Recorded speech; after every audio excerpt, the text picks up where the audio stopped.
नमस्कार साथियों, एक बार फिर से आप सभी के साथ में मैं हूं एक नए टेस्ट के साथ में।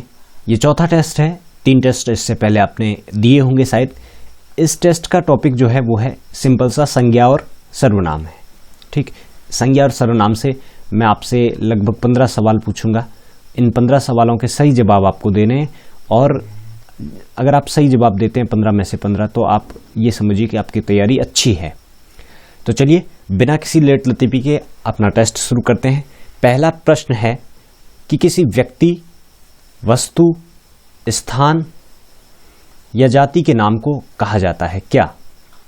सबसे सिंपल सवाल है। क्या बोला जाता है उसको बोला जाता है संज्ञा।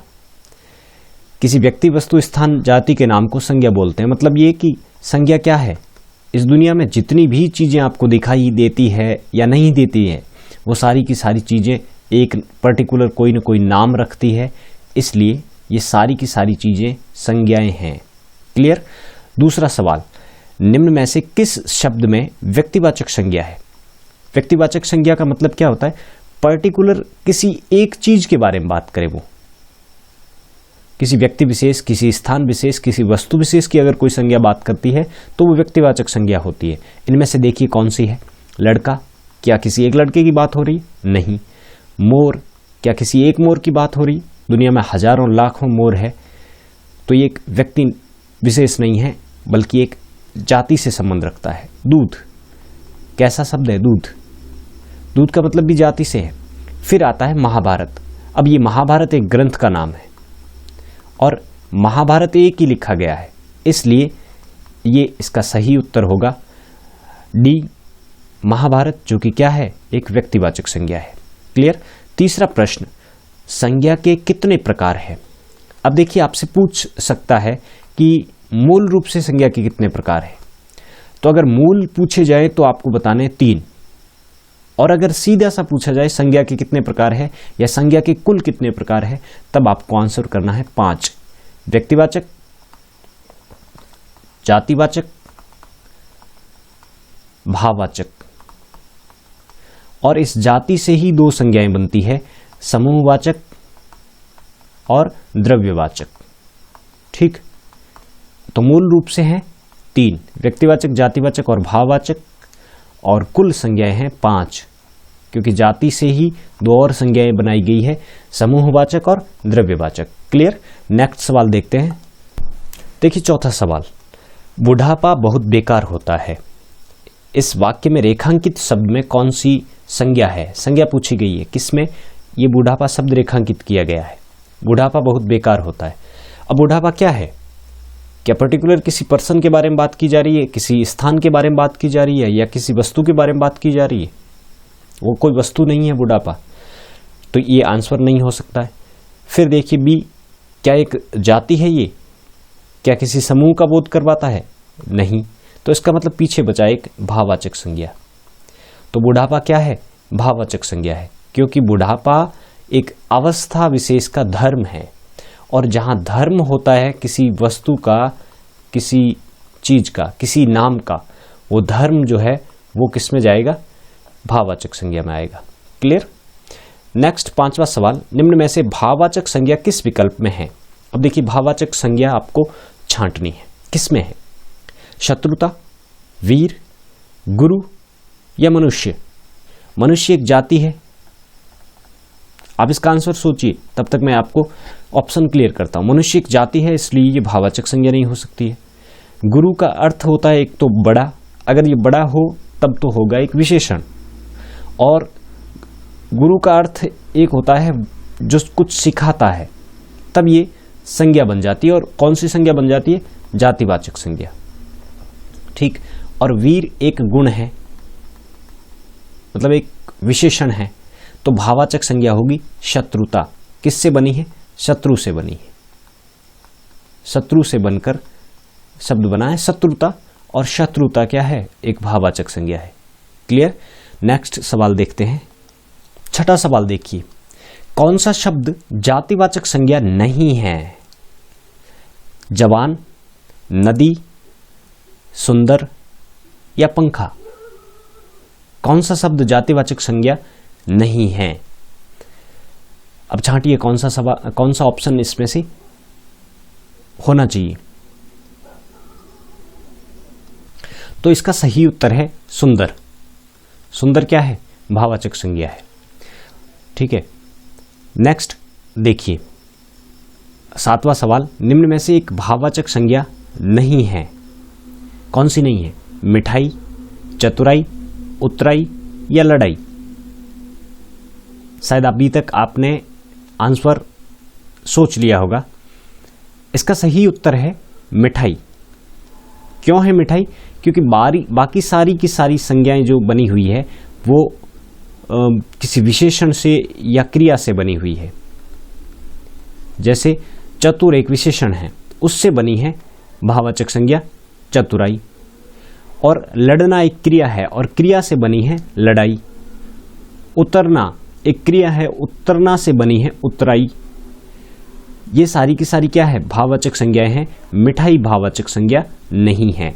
नेक्स्ट 8वां सवाल, व्युत्पत्ति की दृष्टि से संज्ञा के कितने प्रकार है? अब देखिए ये है मूल रूप से संज्ञा के कितने प्रकार है, यही पूछना चाहता है। मतलब संज्ञा की उत्पत्ति जो होती है उसके हिसाब से संज्ञा कितने प्रकार की होती है। तो इसका सही उत्तर है ए 3। कौन सी? अभी थोड़ी देर पहले बताई थी मैंने, व्यक्तिवाचक, जातिवाचक और भाववाचक। ये 3 ही प्रकार है संज्ञा के। बाद में इसके 5 भेद कर दिए गए, 2 और भेद जाति में से निकाल दिए गए, समूहवाचक और द्रव्यवाचक। नापतोल की चीजें रखी जाती है द्रव्यवाचक में, और जो समूह का बोध करवाती है जैसे कक्षा, जैसे मेला, जैसे भीड़, ये सब क्या है? समूहवाचक संज्ञाएं हैं। क्लियर?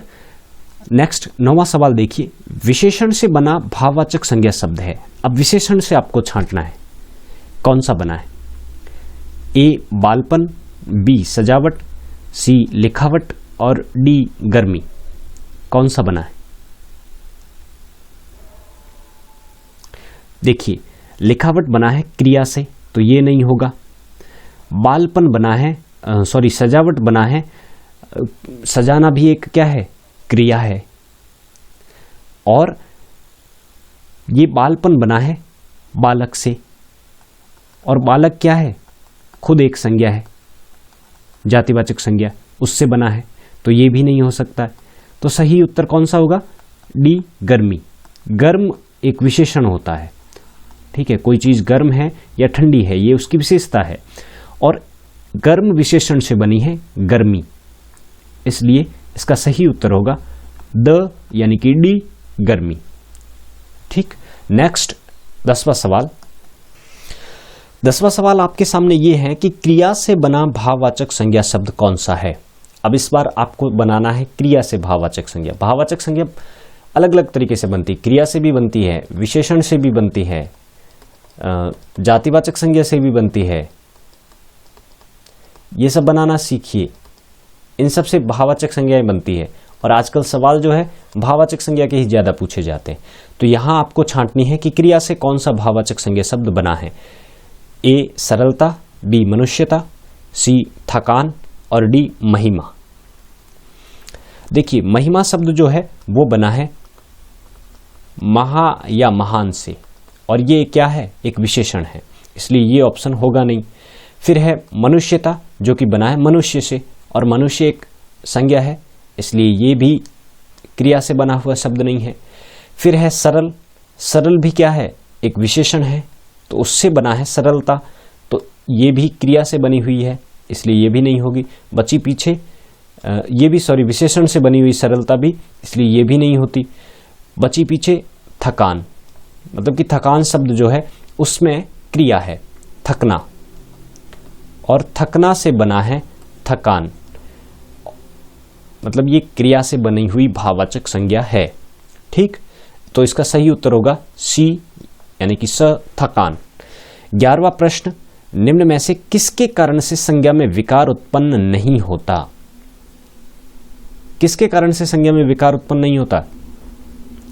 सोचकर बताइए। लिंग, वचन, कारक या काल। तो इसका सही उत्तर है दोस्तों काल। काल के कारण संज्ञा में किसी प्रकार का विकार उत्पन्न नहीं होता है। ठीक, नेक्स्ट सवाल देखते हैं। यह भी बड़ा इंपॉर्टेंट सवाल है, इसको भी आप अच्छे से याद रखिए। संज्ञा में लिंग के कारण विकार उत्पन्न होता है, वचन के कारण विकार उत्पन्न होता है और कारक के कारण विकार उत्पन्न होता है, काल के कारण नहीं होता है। ठीक, 12वां सवाल, ये सर्वनाम से है। हिंदी में कुल कितने सर्वनाम शब्द प्रयोग में लिए जाते हैं? ध्यान रखिए, मैं पूछ क्या रहा हूं, हिंदी में कुल कितने सर्वनाम शब्द प्रयोग में लिए जाते हैं? ऑप्शन है 6, 7, 10 या 11। तो आपको वीडियो लेसन में, लेक्चर में मैंने बताया था कि हिंदी में कुल 11 सर्वनाम इस्तेमाल किए जाते हैं। ठीक, कौन कौन से हैं वो मैंने वीडियो में आपको अच्छे से बताया, डिस्क्राइब किया उनको।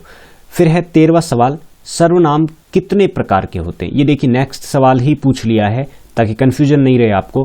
एक तो कितने सर्वनाम शब्द प्रयोग में लिए जाते हैं, और फिर है कितने प्रकार के होते हैं सर्वनाम। ऑप्शन है आपके सामने 4, 5, 6 या 7।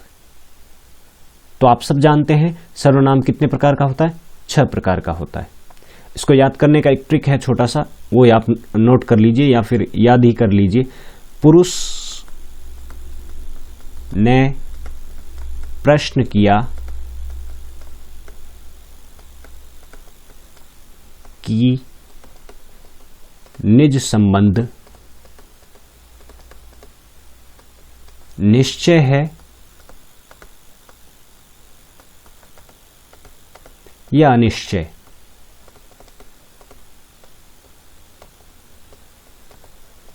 बस ये एक सेंटेंस याद रखिए, आपको सर्वनाम के 6 के 6 प्रकार याद हो जाएंगे। कैसे?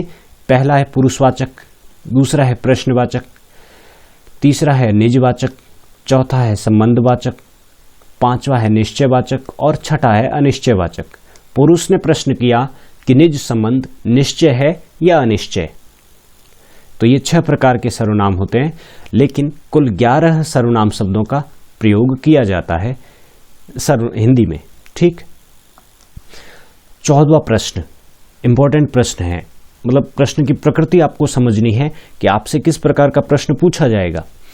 किस वाक्य में सर्वनाम में सर्वनाम का अशुद्ध प्रयोग हुआ है? ध्यान रखिए, आपसे जो पूछ रहा है वही आपको आंसर करना है।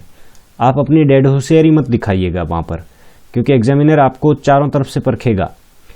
तो आपको ये पहचानना है सर्वनाम का अशुद्ध प्रयोग किस में हुआ है। ए है मैं ये काम स्वयं ही कर लूंगा। बी ऑप्शन है आपका आपके आग्रह पर मैं जयपुर जा सकता हूं। सी ऑप्शन है मैं तेरे को एक घड़ी दूंगा। और डी ऑप्शन है मुझे इस बैठक की सूचना नहीं था। अब दिमाग के घोड़े दौड़ाइए कि सर्वनाम का गलत प्रयोग किस वाक्य में हुआ है। यहां मैं समझा रहा हूं, वहां एग्जाम में आपसे ये नहीं कहेगा, कोई पेपर बोल के नहीं कहेगा कि ये एक सर्वनाम का शुद्ध प्रयोग पूछा है। यहाँ क्रिया भी हो सकता है, यहाँ पर लिंग भी हो सकता है, यहाँ पर तमाम तरीके की व्याकरण की चीजों से पूछी जा सकती है अशुद्धि। यहाँ मैं सिर्फ सर्वनाम से संबंधित अशुद्धि पूछ रहा हूं, तो इसका सही उत्तर है सी, यानी कि स। अब होता क्या है, हम लोग नॉर्मली बोलते समय भी ऐसा ही बोलते हैं कि मैं तेरे को ये चीज दूंगा, लेकिन हिंदी में तेरे को जैसा कोई शब्द है ही नहीं। मैं तुझे या तुम्हें, यही सर्वनाम शब्द है, तुझे या तुम्हें। ज्यादा शुद्ध शब्द है तुम्हें। तुझे का प्रयोग भी कम किया जा रहा धीरे धीरे, क्योंकि हमें हिंदी को क्या बनाना है, बिल्कुल वैज्ञानिक भाषा बनाना है। तो इसका सही उत्तर होगा स। देखिए यहां भी गलती है वाक्य में, बाकी दोनों सेंटेंस ठीक है, लेकिन यहां गलती है मुझे इस बैठक की सूचना नहीं था। अब ये लिंग संबंधी अशुद्धि है, सर्वनाम संबंधी अशुद्धि नहीं है। वहां एग्जामिनर आपको चारों ही वाक्य गलत देगा, कंफ्यूज करेगा, और वहां एक चीज से संबंधित गलती आपसे पूछी जाएगी। तो ये भी ध्यान रखें कि क्या पूछा जा रहा है और आप क्या जवाब दे रहे हैं। 15वां प्रश्न, निम्न में से अनिश्चयवाचक सर्वनाम कौन सा है? अनिश्चयवाचक सर्वनाम वो होता है जहां कोई चीज निश्चित नहीं होती है, मतलब निश्चितता का बोध नहीं कर पाता है। कौन प्रश्न है, कोई, क्या, प्रश्न है जो संबंध बता रहा है, तो ये संबंधवाचक है। पीछे बचा कौन? कोई। तो इसका सही उत्तर होगा बी, यानी कि ब, कोई। कोई गा रहा है। अब कोई में कौन सा सर्वनाम है? अनिश्चयवाचक सर्वनाम। क्लियर? नेक्स्ट और लास्ट सवाल 16वां, तुम किस प्रकार का पुरुषवाचक सर्वनाम है? ध्यान रखिए मैंने क्या पूछा है, किस प्रकार का पुरुषवाचक सर्वनाम है तुम। देखिए पुरुषवाचक सर्वनाम जो होता है वो 3 तरह का होता है, उत्तम पुरुष, मध्यम पुरुष और अन्य पुरुष। उत्तम पुरुष, अब ये जो है ना मैं के अपने लिए करता है, और कई बार वो अपने आप को सम्मान देने के लिए आप का इस्तेमाल भी कर लेता है, लेकिन आप और स्वयं ये निजवाचक सर्वनाम में चले जाते हैं। अपने आप कर लूंगा, मैं ये काम स्वयं ही कर लूंगा, तो इसका मतलब क्या है? स्वयं किस में चला जाएगा? निजवाचक सर्वनाम में चला जाएगा। उत्तम पुरुष यानी कि जो वक्ता है वो बोलने के लिए अपने लिए करता है मैं का प्रयोग, और वो मानता है कि मैं बोल रहा हूं इतने लोगों को कुछ, यानी कि मैं सबसे उत्तम हूं। फिर है मध्यम पुरुष। मध्यम पुरुष का मतलब क्या होता है? जो उस वक्ता को सुन रहे हैं। सुन कौन रहे हो? जैसे मैं बोल रहा हूं तो मैं अपने लिए मैं शब्द इस्तेमाल करूंगा, यानी कि मैं उत्तम हूं, और आप सब लोग जो सुन रहे हैं वो मध्यम पुरुष हैं, इसलिए मैं इस्तेमाल करूंगा शब्द तुम, और कभी कभार सम्मान देने के लिए मैं आप शब्द का प्रयोग भी कर लेता हूं। फिर है तीसरे वो लोग जो अभी नहीं सुन रहे मुझे, जो अभी मेरे सामने नहीं है, यानी कि वक्ता और श्रोता के अलावा सारे के सारे लोग क्या है? अन्य पुरुष। इसके लिए इस्तेमाल करता हूं वे। ठीक, तो तुम कहां आया है? मध्यम पुरुष में आया है, इसलिए तुम कैसा है? मध्यम पुरुष पुरुषवाचक सर्वनाम है। क्लियर? उत्तम पुरुष के लिए मैं इस्तेमाल किया जाता है, अन्य पुरुष के लिए वे इस्तेमाल किया जाता है, और मध्यम पुरुष के लिए तुम या आप, सम्मान देने के लिए आप शब्द का प्रयोग कई बार वक्ता कर लेता है, जबकि वो होता क्या है? मध्यम पुरुष ही होता है। और स्वयं जो है मैंने बताया किसके लिए आता है? निजवाचक के लिए आता है।